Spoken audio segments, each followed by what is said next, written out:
ఆ వెన్నెల కాంతిలో కూర్మముందిరా, అమాయత వెలుకి తాంబూల పెటిక కట్టుందిరా.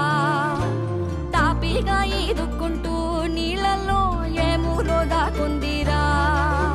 తారలాంటి ఆకారం తాళమే దానికి వేసుందిరా. లెక్కనే పెట్టలేని ఒక్కలే అందులో